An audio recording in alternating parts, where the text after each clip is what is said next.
योगी आदित्यनाथ जैसे नकली हिंदूवादी लोग, हिंदुत्व का चोला ओढ़ करके हिंदू समाज को गुमराह करने वाले लोग जब श्रेय लेते हैं ना, तब जाकर के हिंदुत्व पे ठेस पहुंचती है। टीका तो लगाए हैं, लेकिन आपके राष्ट्रीय अध्यक्ष जी जिन्ना वाली बात करते हैं, आपके योगी जी घेरते हैं, क्या कहेंगे? देखिए, आप भी कभी शमशान और कब्रिस्तान की बात करते थे और अब अलग राग अलाप रहे हैं। ऐसा क्या जादू कर दिया अखिलेश यादव ने कि आप अपने योगी बाबा को भूल गए? कभी कहा जाता था सुनील सिंह योगी के हनुमान हैं। गोरखपुर एक्सप्रेस न्यूज देखने वाले सभी दर्शकों को गाँव वाले रिपोर्टर का नमस्कार है।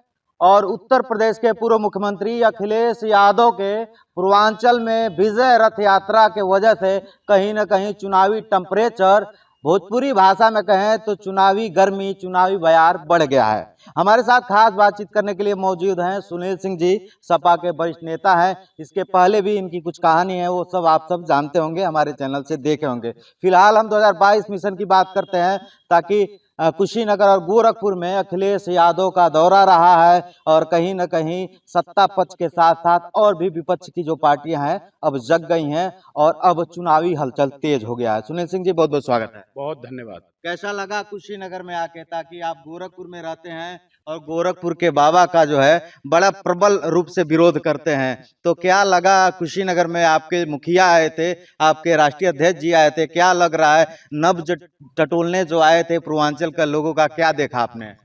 हम तो विरोध करते थे जी, लेकिन 2 दिन के पूर्वांचल दौरा पे गोरखपुर मंडल के कई विधानसभाओं में जी, जब हमारे आदरणीय राष्ट्रीय अध्यक्ष श्री अखिलेश यादव जी का रथ विधानसभाओं में प्रवेश किया, जी, हम लोग तो चलते चलते बात करते वहाँ हैं। की जनता के अच्छा। का जो रुझान जी, दिखाई दिया और हाँ। जनता जो सड़कों पे दिखाई दी, हाँ। ये पता चला कि हम अकेले नहीं गुस्साए हैं योगी आदित्यनाथ से। अच्छा। पूरा पूर्वांचल नाराज है योगी आदित्यनाथ और उनके कामकाज से। अच्छा। पूरी जनता सड़क पे थी और आने वाले उत्तर प्रदेश के भविष्य अखिलेश यादव का स्वागत अपने तरीके से हर चौक चौराहे पे, चौपाल पे, हर जगह पे अखिलेश जी का स्वागत गोरखपुर और कुशीनगर जनपद में बहुत जोरदार तरीके से हुआ। बीजेपी के तमाम जनप्रतिनिधि कह रहे हैं आपके नेताजी का कमिटमेंट का कोई वैल्यू नहीं है। 2 बजे का टाइम देते हैं, रात में 8 बजे आते हैं। तमाम बेचारे मजदूर वर्ग के जो लोग आए थे भूखे तड़प रहे थे, आपके नेताजी को इसका ध्यान नहीं है। देखिए, हमारे नेता तो चले थे कि हम 11 बजे उतरेंगे और अब धीरे से चले जाएंगे, 1:30 बजे 1 बजे दूसरे कार्यक्रम में पहुंच जाएंगे। जब गोरखपुर एयरपोर्ट पे उतरे तो गोरखपुर के नौजवान, व्यापारी, किसान, गरीब, मजदूर सब गोरखपुर एयरपोर्ट पे हजारों हजार की संख्या में, हजारों हजार की तादाद में अपने नेता का स्वागत करने के लिए खड़ा हुआ। और जब भीड़ होगी, हमारे नेता तो टाइम से आ गए एयरपोर्ट, लेकिन एयरपोर्ट से हाटा पहुंचने में 6 घंटे का समय हमारे नेता को लगा। हमारा नेता कहीं चाय नहीं पी रहे थे, कहीं बैठ करके पिकनिक नहीं मना रहे थे। जनता का अपार स्नेह, जनता के द्वारा जो जगह जगह रोक करके अपने नेता का एक झलक पाने का ललक हमारे नेता की को लेट किया, इसके नाते लेट हुए, जानबूझ के थोड़ी लेट हुए। ऐसा थोड़ी 11 बजे गोरखपुर आना था, 2 बजे गोरखपुर नहीं, राइट टाइम गोरखपुर आए, राइट टाइम निकले। आपको आश्चर्य होगा, एयरपोर्ट से कुसमी जंगल तक आने में उनको 2 घंटे का टाइम लग गया, इतनी जनता सड़क पे थी। तो योगी बाबा को कैसे टक्कर देंगे? टीका तो लगाए हैं, लेकिन आपके राष्ट्रीय अध्यक्ष जी जिन्ना वाली बात करते हैं, आपके योगी जी घेरते हैं, क्या कहेंगे? देखिए, टीका लगाने का प्रमाण पत्र हम योगी आदित्यनाथ से नहीं लेंगे। और योगी आदित्यनाथ का जो कर्म है, योगी आदित्यनाथ की जो चाल है, योगी आदित्यनाथ अपने कर्म, अपने चाल और अपने व्यवहार से ही हिट विकेट 2022 में होने जा रहे हैं। 2017 में उत्तर प्रदेश की जनता ने प्रचंड बहुमत दिया था योगी आदित्यनाथ को, और 2017 के बाद जो प्रचंड बहुमत प्राप्त किए थे, जनता को बड़ी उम्मीद थी योगी आदित्यनाथ से। जनता को उम्मीद थी योगी आदित्यनाथ से। जनता जानती थी कि योगी आदित्यनाथ अगर सन्यासी हैं और अगर उत्तर प्रदेश की बागडोर संभालेंगे तो रोजगार की बाढ़ आ जाएगी, किसानों, गरीबों, मजदूरों में खुशहाली आएगी, व्यापारी अपना व्यापार खुलेआम तरीके से कर सकेगा, निडर होकर के कर सकेगा। आपने देखा नहीं, गोरखपुर में जिस तरह व्यापारी की हत्या हुई, नौजवान गोरखपुर में योगी आदित्यनाथ से उन्हीं के गृह जनपद में कहता है बाबा हो भर्तियां कब निकली। तो क्या किया योगी आदित्यनाथ ने? विकास शून्य है, अपराध चरम सीमा पे है, कोई काम जिसका शिलान्यास किया उसका 5 साल पूरा होने जा रहा है। योगी आदित्यनाथ ने उद्घाटन नहीं किया। उत्तर प्रदेश में कुछ नहीं दिया योगी आदित्यनाथ। योगी जी तो कहते हैं हम गोरखपुर में ऐतिहासिक विकास किए हैं और इसीलिए दोबारा हमको पब्लिक लेकर आएगी, ताकि कहीं ना कहीं पूर्वांचल की राजनीति पे एक बड़ा पैठ हो गया बीजेपी का, तो कैसे टक्कर देंगे। ताकि इस समय समाजवादी पार्टी की बात करें तो आप वरिष्ठ नेता हैं, पूर्वांचल में आप उगता हुआ चेहरा है समाजवादी पार्टी मैं के। चैलेंज करता हूं योगी आदित्यनाथ और उनकी पूरी टीम को, विकास का एक काम गोरखपुर में गिना दे कि इस काम को हमने शुरू किया और हमने खत्म किया। कौन सा काम गोरखपुर में किया उन्होंने?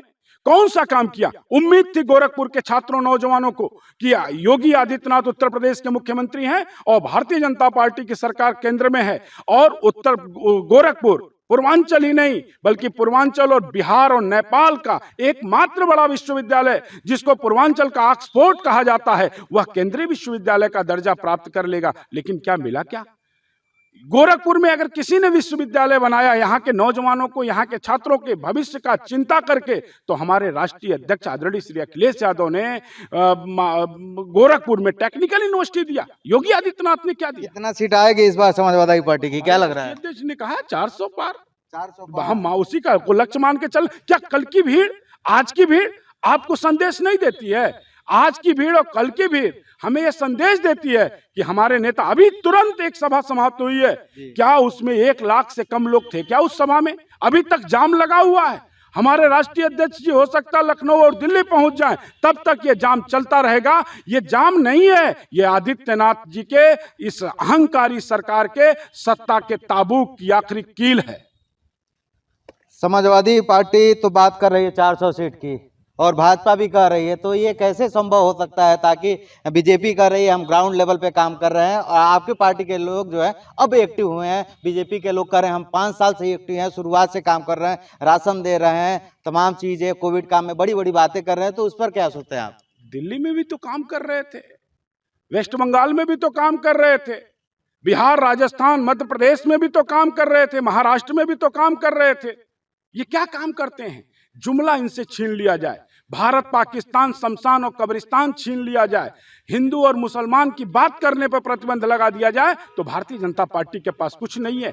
क्या किया विकास में? क्या किया रोजगार में? महंगाई चरम सीमा पे है, महंगाई से आम जनमानस की कमर टूट रही है। जो मध्यम वर्गीय परिवार है उसके हाथ में कटोरा थमा दिया इन्होंने। आप भी कभी शमशान और कब्रिस्तान की बात करते थे और अब अलग राग अलाप रहे हैं। ऐसा क्या जादू कर दिया अखिलेश यादव ने कि आप अपने योगी बाबा को भूल गए? कभी कहा जाता था सुनील सिंह योगी के हनुमान हैं। वो दिन दूसरे थे, ये दिन दूसरे हैं। योगी आदित्यनाथ ने हम जैसे तमाम नौजवानों को जो अफीम पिलाया था ना धर्म का, जो एक हमारे आंख के सामने धर्म रूपी राजनीति की जो पट्टी बांधा था, उसी की देन थी। हमारे जैसे तमाम नौजवान गुमराह थे। लेकिन जब हमें सच्चाई पता चला, हमें जो उन्माद से हमारा पेट भर जाएगा क्या? हम बहुत बड़े हिंदू थे या हम बहुत बड़े हिंदुत्ववादी हैं, हम बहुत बड़े योगी आदित्यनाथ के कट्टर समर्थक हैं, हमको 2 किलो आलू मिल जाएगा क्या? कट्टरता से 2 किलो आलू मिल जाएगा क्या? हमें रोजगार चाहिए, हमारे बच्चों का पेट खाली है, हमारी माता और पिताजी की दवाई नहीं हो पा रही है। वो दवाई हमारे उदंडता से नहीं आएगी, वो दवाई हमारे उग्रता से नहीं आएगी, वो दवाई नफरत फैलाने से नहीं आएगी। हमारे बच्चों को अगर निवाला मिल सकता है तो हमारा रोजगार उनको निवाला दे सकता है। हमारा रोजगार हमारी माता और पिता को दवाई दे सकती है। पहले तो हमें रोजगार चाहिए, हमारा पेट भरा रहेगा तो हम और भी बातें कर लेंगे। योगी आदित्यनाथ गोरखपुर से चुनाव लड़ेंगे क्या? सुनील सिंह योगी आदित्यनाथ के खिलाफ चुनाव लड़ेंगे? हमारा मकसद है, हमने अपने राष्ट्रीय अध्यक्ष जी से निवेदन किया, हाथ जोड़ करके निवेदन किया है कि आदरणीय अध्यक्ष जी, हमारे जीवन का एक सपना है कि आदित्यनाथ उत्तर प्रदेश में कहीं से चुनाव लड़ें, वहां हमें लड़ा दीजिए चुनाव। आदित्यनाथ के हिंदुत्व के उस मुखौटे को, जिस मुखौटे को आदित्यनाथ ओढ़ करके हिंदू समाज को गुमराह कर रहे हैं, आदित्यनाथ के उस मुखौटे को उखाड़ करके फेंक दूंगा। यह चैलेंज है आदित्यनाथ को। हिंदुत्व की बात करते हैं आदित्यनाथ। अभी हमारे राष्ट्रीय अध्यक्ष जी कह रहे थे कि योगी आदित्यनाथ को लैपटॉप चलाने नहीं आता। ये सही है, योगी आदित्यनाथ को लैपटॉप चलाने नहीं आता। योगी आदित्यनाथ को अंग्रेजी बोलने नहीं आता, यह सही है, लेकिन मैं आज बुद्ध की धरती पर चैलेंज के साथ कह रहा हूं, आदित्यनाथ आ जाएं, हमसे डिबेट कर लें। ऋग्वेद, अथर्ववेद, सामवेद के अगर 3 श्लोक हमको सुना दें तो हम सामान्य जिंदगी से संन्यास ले लेंगे। आदित्यनाथ को नहीं आता। हिंदुत्व की बात करते, किस हिंदुत्व की बात करते हैं आप? रामचंद्र जी की कहानी रामचरितमानस में पढ़ा गया है। रामचंद्र जी का एक नाम था यज्ञ रक्षक। यज्ञ की रक्षा करने विश्वामित्र उनको लेकर के गए थे। जब उनके यज्ञ परंपरा पे राक्षसों के द्वारा विध्वंस किया जा रहा था तो रामचंद्र जी को लेकर के गए थे, इसलिए रामचंद्र जी का नाम पड़ा था यज्ञ रक्षक। लेकिन जब मेघदूत यज्ञ करता है, उस यज्ञ को ध्वस्त करने के लिए वह यज्ञ रक्षक प्रभु श्री राम ने लक्ष्मण जी को और हनुमान जी को निर्देश देते हैं। और जब उनके लोग पूछते हैं, उनके अनुयायी पूछते हैं, उनके सहयोगी पूछते हैं कि प्रभु आप तो यज्ञ के रक्षक हैं, आपने मेघनाथ के यज्ञ को विध्वंस करने के लिए लक्ष्मण जी को, हनुमान जी को क्यों भेजा है? क्योंकि उस यज्ञ में भी तो वही आहुति हो रही थी। ओम यंग हिंग क्लिंग क्लिंग चामुंडाय विच्चे नमः स्वाहा, जो जिस यज्ञ की रक्षा रामचंद्र जी करते थे। लेकिन क्या कारण था कि मेघनाथ की यज्ञ को विध्वंस करने का काम रामचंद्र जी ने किया था। तो रामचंद्र जी ने कहा था कि जो यज्ञ लोक कल्याण के लिए हो उस यज्ञ की रक्षा होनी चाहिए, और जो यज्ञ सत्ता प्राप्ति के लिए हो, सुख प्राप्ति के लिए हो, उस यज्ञ को विध्वंस कर देना चाहिए। आदित्यनाथ का हिंदुत्व सत्ता प्राप्ति के लिए है, आदित्यनाथ का धर्म सत्ता प्राप्ति के लिए और सुख प्राप्ति के लिए है, इसलिए आदित्यनाथ के इस हिंदुत्व का विरोध होना चाहिए। योगी आदित्यनाथ मुख्यमंत्री हैं और कहते हैं उन्होंने ऐतिहासिक काम किया है, प्रभु श्री राम को उनके घर लेकर आए हैं, तो ये कहीं ना कहीं साबित करता है कि वो हिंदुत्व के साथ हैं। कौन? जो राम सुबह और शाम करता है, जो राम दिन और रात करता है, उस राम को एक अदना सा आदमी आदित्यनाथ, जिसकी कोई औकात और अहमियत नहीं है राम के सामने, वो राम को घर में बसाएगा। इसके पूर्व में समाजवादी पार्टी की सरकार रही, राम मंदिर नहीं बन पाया, अब राम मंदिर कौन बनाया? राम का मंदिर आप बताइए, हम तो आपसे पूछ रहे हैं राम का मंदिर कौन बनाया? भाजपा बनाई क्या? एक बड़ा डिसीजन तो आया। राम का मंदिर भारतीय जनता पार्टी ने नहीं बनाया। हिंदू और समझता, जब पूर्ण बहुमत की भारतीय जनता पार्टी की सरकार थी, मैं भाजपा को राम मंदिर बनाने का श्रेय तब देता जब बिल पास करके, जैसे सोमनाथ का मंदिर संसद में बिल पास करके बनाया गया था, उसी तरह से अयोध्या में राम का मंदिर अगर संसद में बिल पास करके लाते, संसद में अमेंडमेंट पास करके लाते और अयोध्या में राम का मंदिर बनाते। हिंदू भी चाहता था कि कोर्ट से कुछ फैसला हो हम मानेंगे, मुसलमान भी कहता था कि कोर्ट का जो फैसला होगा वो हम मानेंगे। जब कोर्ट ने वहां फैसला दे दिया तो ये भारतीय जनता पार्टी के लोग, योगी आदित्यनाथ जैसे नकली हिंदूवादी लोग, हिंदुत्व का चोला ओढ़ करके हिंदू समाज को गुमराह करने वाले लोग जब श्रेय लेते हैं ना, तब जाकर के हिंदुत्व पे ठेस पहुंचती है, और इन लोगों को इस तरह का श्रेय हिंदू समाज लेने नहीं देगा।